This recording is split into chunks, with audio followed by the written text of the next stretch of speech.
Shalom. I want to share with you from a wonderful book I have. So if I have Healthy in Body and Mind and Spirit, done by Sikhs in English. So a letter where the Rebbe, in these letters, in chapter 5, it's the letters give specific treatments and approaches to mental health issues and problems.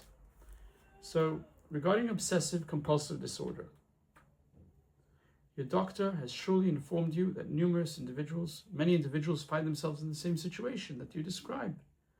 Imagining they did something imperfectly, they didn't wash their hands properly, or ritualized hand washing, for which reason they must wash their hands again.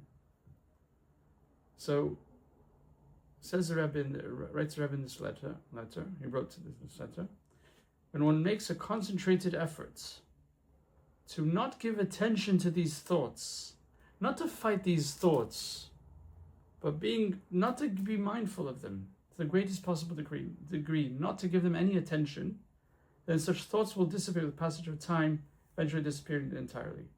So a person who has this, he thinks his body is ritually impure due to an obsessive compulsive reason, or that any small amount of germs cause him to get completely frightened. So it's not to fight those thoughts, but it's to make a concentrated, a focused effort to not give attention to these thoughts whatsoever. And there's a reason why I'm holding a book and speaking to you, because I don't like to speak for myself.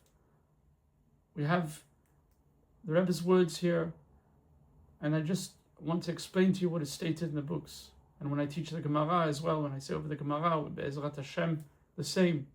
I don't like to give my own interpretations, but rather what the Gemara is stating, what the Mefarshim state, Rashi, Tosfot. So we're going to stick to the text, and from the wisdom of the Torah, of the Chassidut, we have solutions in our lives. Getting back to the point. So for example, when you want to wash your hands again, don't make an issue of it.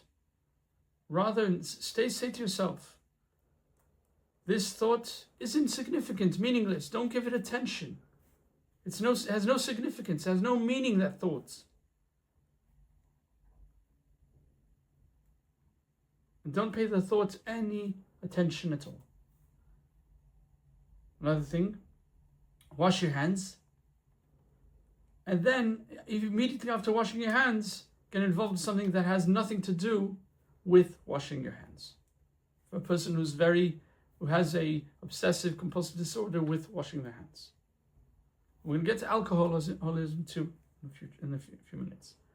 One's frail general health also serves as one of the causes for this disorder. Being frail, being in a frail state of health, this causes disorder. Strengthening your general health be of additional assistance in easing your condition. In other words, being generally healthy will cause a person not to have this obsessive compulsive disorder of, for example, washing one's hands repeatedly too many times, and being worried about the hands being unclean, or ritually. The same can apply to, it can be an obsessive compulsive disorder with a ritual bath as well. I'm purposely using English words so as not to offend anyone. Also, in order to hasten your healing, you should consult with a doctor who is also a friend and follow the doctor's directives. And then the Rebbe stated here, inspect the mezuzot in your home to ensure that they're all kosher according to Jewish law. Very important. And as well the tefillin. Inspecting, sending the tefillin and the mezuzot, the tefillin are not mentioned here, but as well, you'll see that sometimes many problems happen because the tefillin or the mezuzot were not checked. Many people have the custom to check them on a yearly basis. Okay? And of course, the Rebbe asked for the name of the person so that the Rebbe would go ahead and daven by the Rebbe Rayatz and ask the previous Rebbe and ask for a bracha, for a full and speedy recovery. Now about alcoholism. In reply to your letter of Tevet 24, in which you write about your good resolution to stop drinking after you received my previous letter, and that after a period of time you were unable to withstand the test. So this person said he couldn't withstand the test. He was an alcoholic person and he couldn't help it, and he got back into it. He withheld himself for a long time. He got back into it. The words of our sages are known regarding such situations, that a person should not be crestfallen in other words, he shouldn't feel down because he couldn't withstand the test and fell through. If a person falls to his addiction, any form of addiction, alcoholism, any other form of addiction, he falls. He's fallen. He stopped and again he fell. Surely this should not lead you to hopelessness. Don't say that hope is forlorn, as they say in Old English. It's not in your battle with evil inclination. To the contrary, if you're going to say you're hopeless, that it's hopeless, the situation is hopeless, and if you're going to be dejected, those weapons are going to be utilized by the evil inclination. The evil inclination will say to man, to the Jew, to Israel, you are called, it says to man, Israel, the people close to him, you are called man, each of them being a descendant of the patriarchs, Abraham, Yitzhak, and Yaakov, to cease battling him. For you see that you have previously failed, hence surely you will not be successful in the future as well. To the contrary, he says, if you fell through and realize, so you fell to your addiction, and you realize how abhorrent and bitter it was to fall through. You realize how terrible, how stupid it was to fall for your addiction, any form of addiction. Here it's alcoholism. Not only was this the opposite of the will of Hashem, this was contrary to the volonté, the desire of Hashem, the giver of the Torah and the commander of the mitzvahs. But what else, besides it being the fact that he fell to his addiction, and we're giving alcoholism as an example, but there's much more terrible addictions, okay?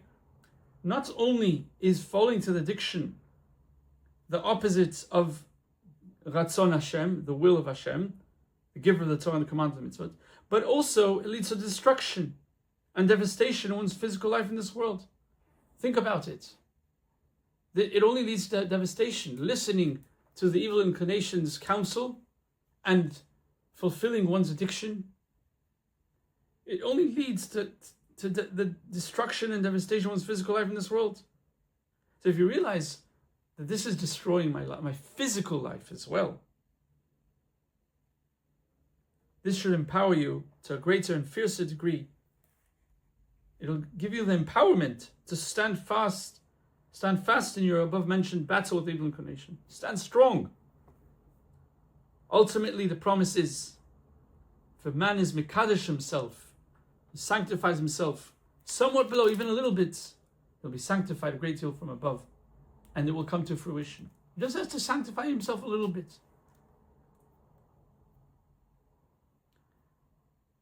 In order to strengthen yourself in the above battle and hasten your victory, in order to be strong in this battle with this addiction of alcoholism or another terrible addiction, and to hasten to make it the victory, the nitzachon, happen fast, quickly, it would be most appropriate that you only carry around enough money to purchase minor items like.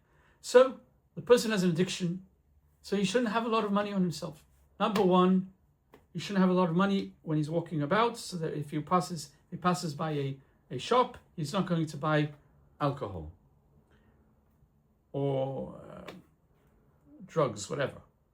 Number two, to the greatest extent possible, see that you find yourself only in the company of people who observe Torah and mitzvot. Don't sit around people who are drug addicts, because it's going to be very difficult for you not to fall. Be in the company of Jews who are learning Torah, observe Torah and mitzvot. Particularly so, since every Jew is also commanded. We're all commanded to study the Torah. And the Chachamim taught us that much sinful behavior, is because of bad friends. it is good for the righteous, it is good for his neighbor, the opposite being the case as well. Okay, so number 2, as we've just stated, is being the company of Yidden who are learning Torah and keeping mitzvot. Keeping the Torah and keeping mitzvot. Don't sit around people who are drug addicts. Either you were friends before. C, since many physicians are aware of medications that help a person overcome and conquer one's desire for such strong drink, and with the passage of time to totally end such a desire, you should ask them about this and follow the directives. It's also crucial, most crucial, you know by heart, several chapters of Mishnayot and Tehillim and review them from time to time, particularly so when under the impression that you have such a desire. Yes, when you review Tehillim, Mishnayot, when you say it, in other words, you verbalize it. You verbalize Tanya Baal Peh, it's going to save you. Be'ezrat Hashem, we shall all besorot tovot, and also it's very helpful to have a mashpia. Very important to have a mashpia, someone you can talk to, someone when you feel like your evil inclination is getting overcoming you, and you feel like you're losing the battle. Call your rabbi, call your mashpia, tell him. Don't be embarrassed. He'll keep everything confidential, obviously, and he'll be there to support you. Chazak, chazak, and besorot tovot. Thank you.